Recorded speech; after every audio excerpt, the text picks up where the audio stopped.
Adam, can I ask you something slightly uncomfortable? Uh-oh, that's never a good sign. When was the last time you remember a completely ordinary Tuesday? Not a birthday, not a holiday, not a big achievement, just a normal Tuesday that looked almost exactly like every other Tuesday. Wow, that's actually a difficult question. I can remember vacations from years ago. I can remember important conversations, special events, and major milestones. But an ordinary Tuesday? Honestly, I have no idea. And now that you mention it, that's a little unsettling. It is, isn't it? Because when you stop and think about it, most of our lives are made up of ordinary days. Most days are not dramatic. Most days are not life-changing.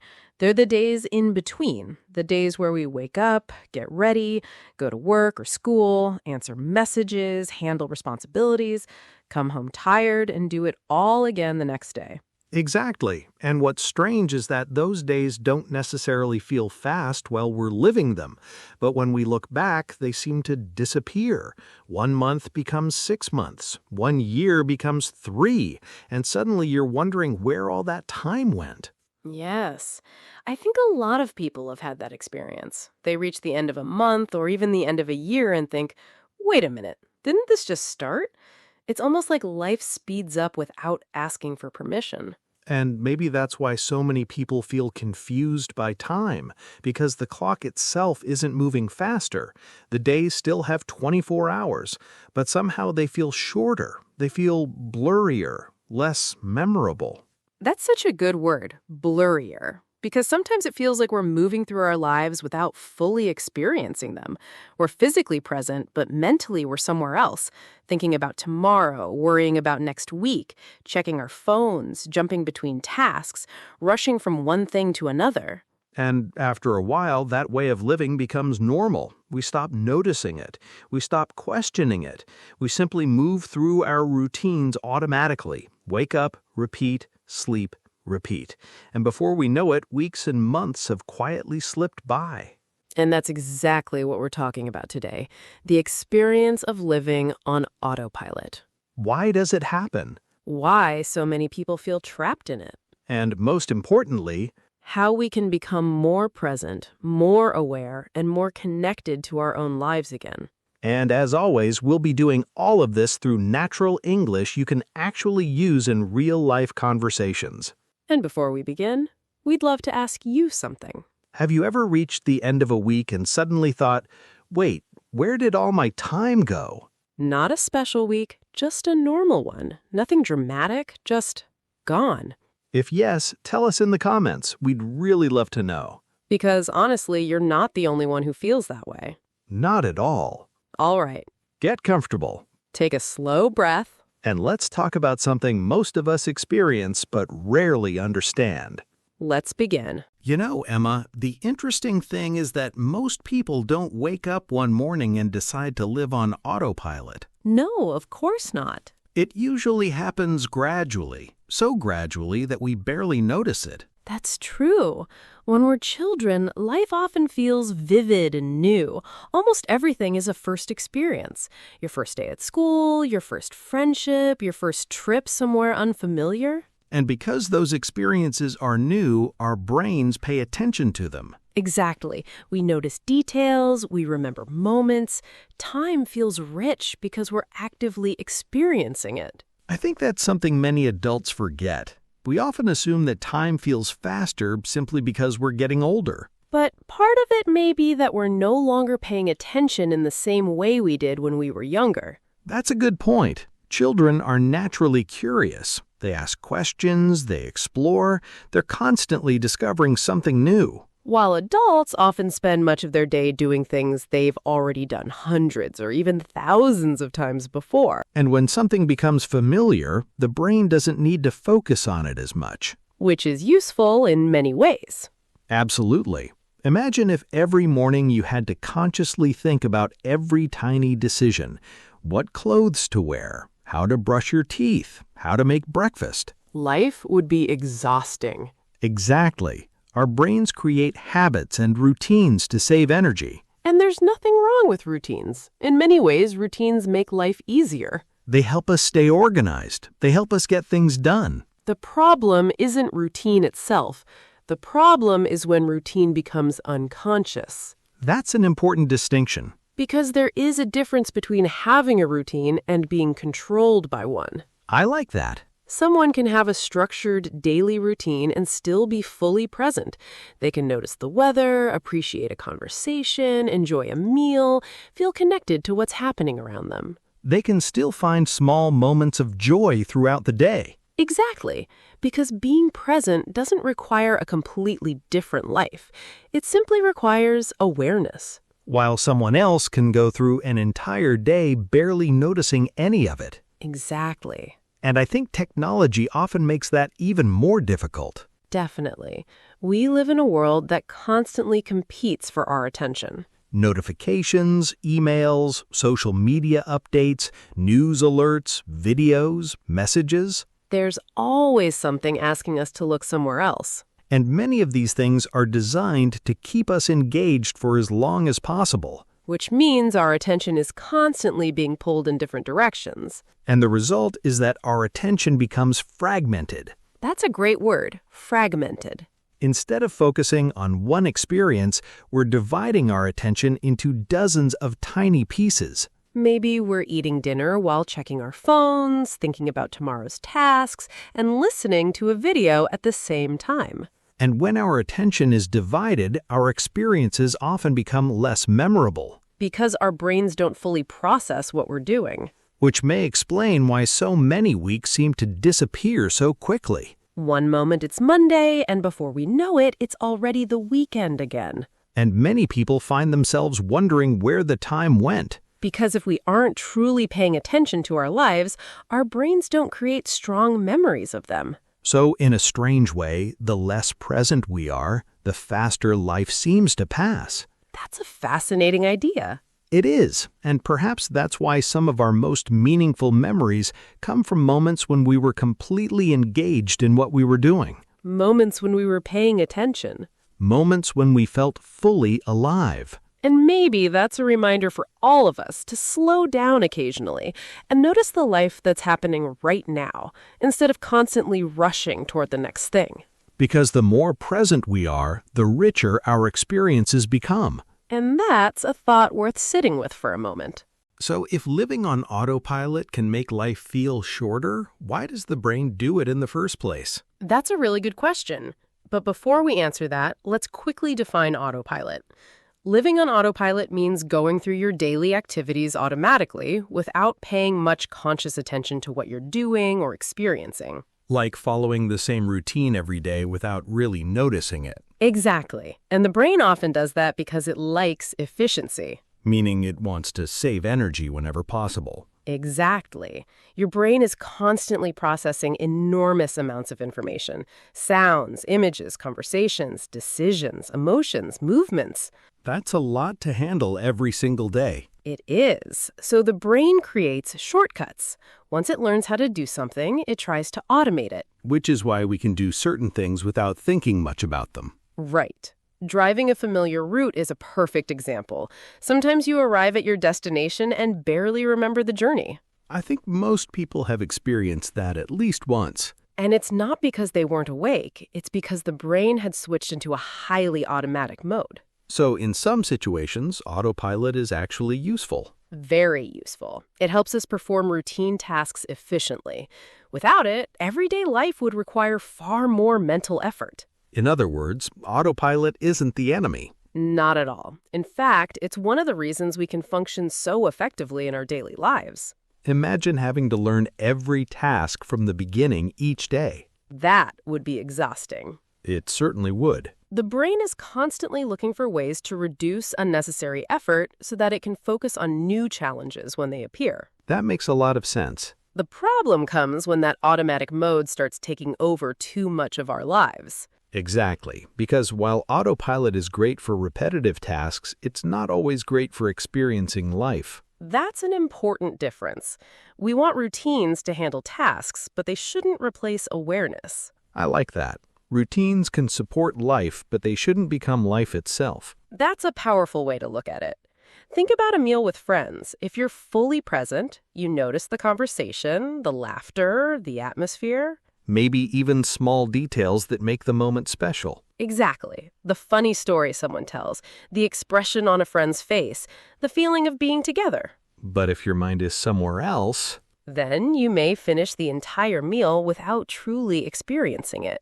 and the same thing can happen during vacations, family gatherings, weekends, or even major life events. Yes, people often assume they'll automatically enjoy special moments, but presence isn't automatic. That's interesting. Enjoyment often requires attention. If we're distracted, even wonderful experiences can feel surprisingly empty. I think many people can relate to that. You can be standing in a beautiful place while mentally worrying about emails.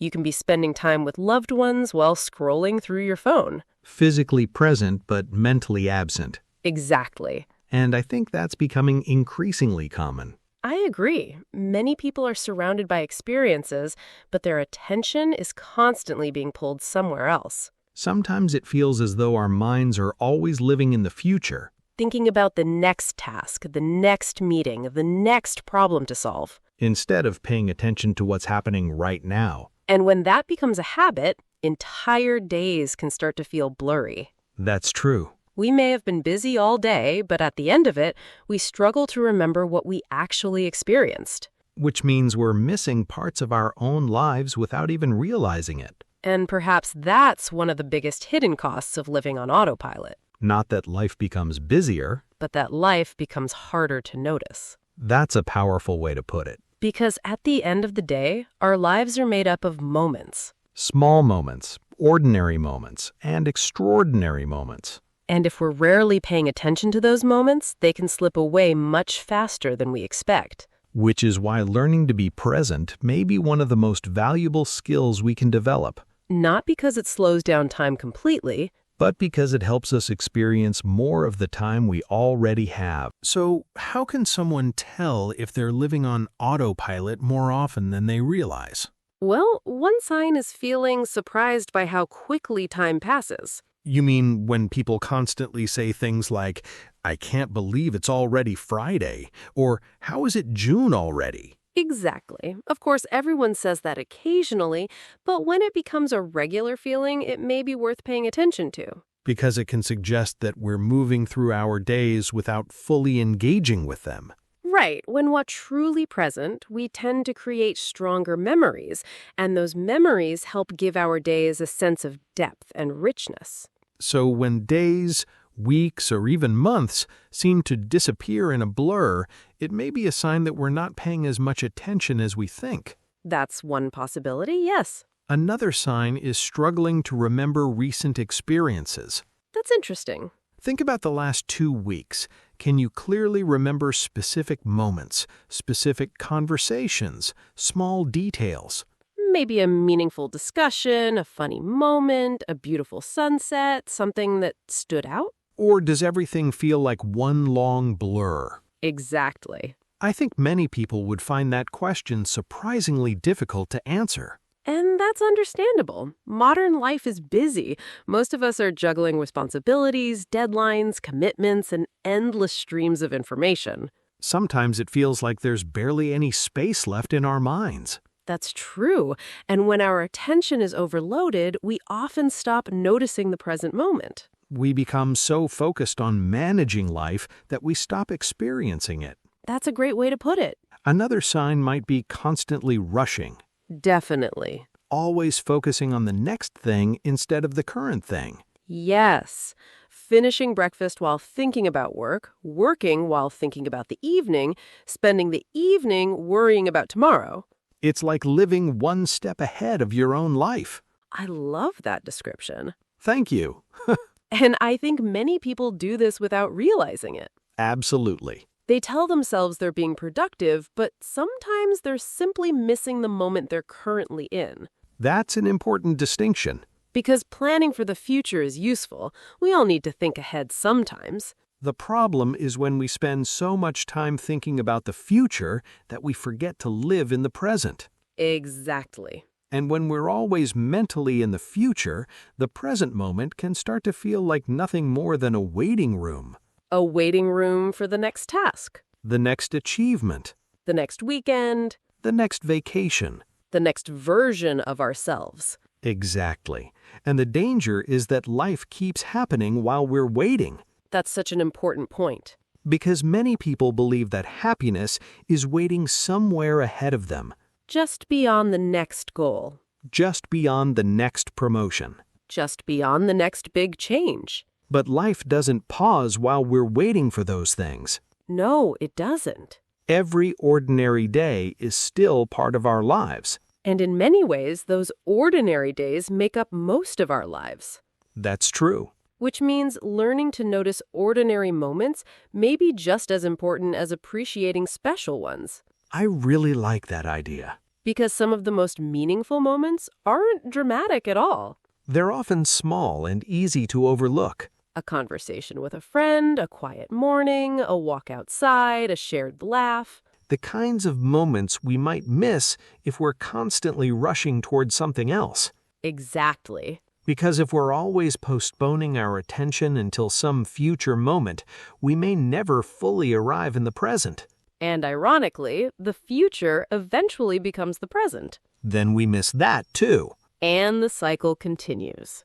Which is why awareness matters so much. Not because we can eliminate autopilot completely. That's probably impossible. And honestly, we wouldn't want to. Autopilot serves an important purpose. But because we can start noticing when we've drifted into it. Exactly. Awareness gives us a choice. A chance to pause. A chance to reconnect with what's happening right now. And maybe that's the first real step towards living more intentionally. I think so too. Not perfection, just a little more awareness one moment at a time. So we've talked about why autopilot happens and how to recognize it. The big question now is, what can we do about it? The good news is that becoming more present doesn't usually require dramatic life changes. I think that's important for people to hear. Definitely, because sometimes people imagine they need to quit their job, move to another country, or completely redesign their lives. Which isn't realistic for most people. Exactly, and honestly, for most people, that's not even necessary. Really? Yes, in reality, small shifts in attention can make a surprisingly big difference. What do you mean by that? Well, one simple practice is learning to pause. Just pause? Yes, even for a few seconds. Throughout the day, we often move from one activity to the next without any transition. Wake up, check the phone, finish one task, start another, leave work, think about tomorrow. Exactly. Everything blends together. And before we know it, the entire day is passed. Right. That's why even a brief pause can be powerful. So the pause creates a moment of awareness. Right. It gives us a chance to notice where we are, what we're doing, and how we're feeling. Almost like checking in with ourselves. Exactly. We spend so much time paying attention to everything around us that we sometimes forget to notice our own experience. That sounds simple. It is simple, but simple doesn't mean ineffective. Good point. Some of the most powerful habits are actually very simple. I suppose the challenge is remembering to do them. That's true, but the more often we practice, the more natural it becomes. Another helpful practice is paying attention to ordinary moments. The moments we usually ignore? Exactly. Drinking your morning coffee, walking outside, listening to someone speak, watching the sky change in the evening. Things that seem small. Very small, but life is largely made of small moments. That's true. We often think meaning comes only from major achievements or special events. The promotion, the vacation, the big milestone. Exactly, but some of our most meaningful memories come from ordinary experiences. Absolutely. A conversation with a friend, A quiet afternoon. a family dinner. A moment of unexpected laughter. Sometimes those moments stay with us for years. Even though they didn't seem important at the time. That's what makes them so interesting. We often don't realize a moment is meaningful until later. And those moments become richer when we're fully present for them. Exactly. instead of rushing through them or dividing our attention. Right. Presence allows us to experience life more deeply. What about technology? Because I think many listeners are wondering about that. That's a fair question. Technology itself isn't the enemy. It's how we use it. Right. Technology can be incredibly useful. It helps us learn, communicate, work, and stay connected. But it can also make distraction very easy. Exactly. That's why it's helpful to use technology intentionally rather than automatically. What might that look like in practice? Sometimes it's helpful to create small periods of intentional disconnection. Not necessarily for hours. No, even a few minutes can help. A short walk without your phone? Eating a meal without scrolling. Sitting quietly for a moment instead of immediately reaching for entertainment. Or simply allowing yourself a few minutes without constant stimulation. I think many people find that surprisingly difficult. That's true. We've become very accustomed to filling every empty moment. Waiting in line, riding a bus, sitting in a waiting room. There's often an immediate urge to reach for a screen. And sometimes it's good to resist that urge. Exactly. Not because screens are bad, but because moments of quiet give our minds space to slow down. Space to think. Space to notice. Space to simply be present. Those tiny decisions can strengthen our ability to pay attention. And the more we practice paying attention, the more alive our experiences tend to feel. Exactly. Presence is a skill, and like most skills, it grows with practice. Not overnight. No, gradually. One moment at a time, which means it's never too late to start. Never too late. No matter how long you've been living on autopilot. Because every moment of awareness is a chance to reconnect with your life. And that might be one of the most valuable opportunities we have. You know, Emma, one thing I've been thinking about throughout this conversation is that living on autopilot doesn't always look negative. That's true. Sometimes people can appear productive, successful, and busy while still feeling disconnected from their own lives. Absolutely. Because being busy and being present are not the same thing. And I think many people confuse the two. They do. We often assume that if we're constantly doing something, we're making the most of our time. But activity and awareness aren't identical. Exactly. You can fill every hour of your day and still feel as though you didn't truly experience it. That's a powerful idea. And maybe that's why presence matters so much.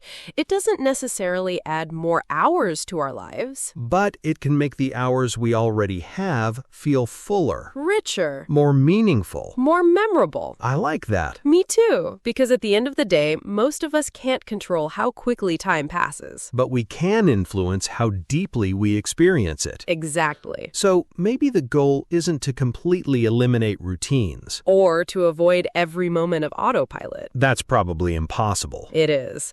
The goal is simply to wake up a little more often. To notice what's happening while it's happening. To pay attention to the people around us. To appreciate ordinary moments instead of waiting only for extraordinary ones. Because one day, many of the ordinary moments we're living right now may become the memories we treasure most. That's beautiful. And it's true. So if you're listening today, maybe take a moment after this conversation ends. Look around. Notice where you are. Notice what you can hear. Notice who's with you. And notice this particular moment. Because life isn't only happening someday in the future. It's happening right now. One ordinary moment at a time. And those ordinary moments might be more valuable than we realize. And I think that's actually a perfect place to slow down and reflect on a few key words from today's conversation. Yes, because some of the ideas we use today are not just useful for English, but also very useful for life. Exactly. Let's start with a really important one.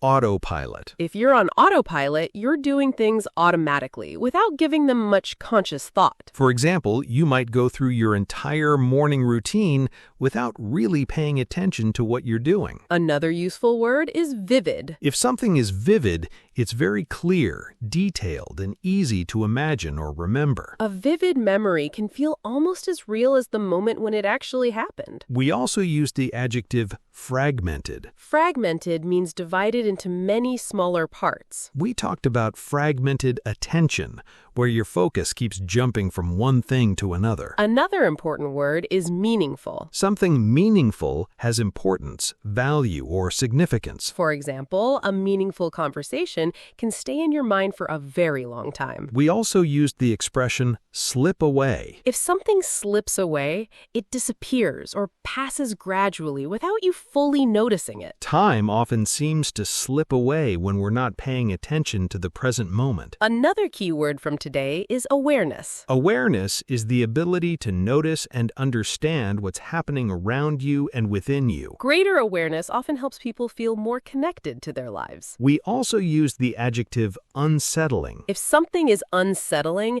it makes you feel slightly uncomfortable, worried, or disturbed. Realizing how quickly the years pass can be an unsettling thought for many people. Another useful word is blurrier. Blurrier means less clear or more difficult to see, remember, or understand. That's why we said that some memories become blurrier over time. We also talked about feeling trapped. If you feel trapped, you feel unable to escape a situation or change it. Some people feel trapped in routines that no longer make them happy. Another excellent word is distinction. A distinction is an important difference between two things. For example, we made the distinction between having a routine and being controlled by a routine. We also used the word efficiency. Efficiency is the ability to do something well without wasting time, energy, or resources. That's why the brain loves efficiency. It tries to save effort whenever possible. And finally, let's look at the word treasure. If you treasure something,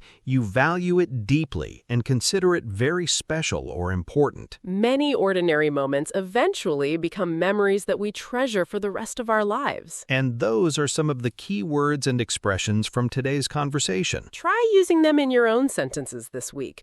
The more you use them, the more naturally they'll become part of your vocabulary. Thanks for joining us today. We hope this conversation encouraged you to slow down, pay attention, and reconnect with the life you're already living. Take care, everyone. And we'll see you next time. Bye.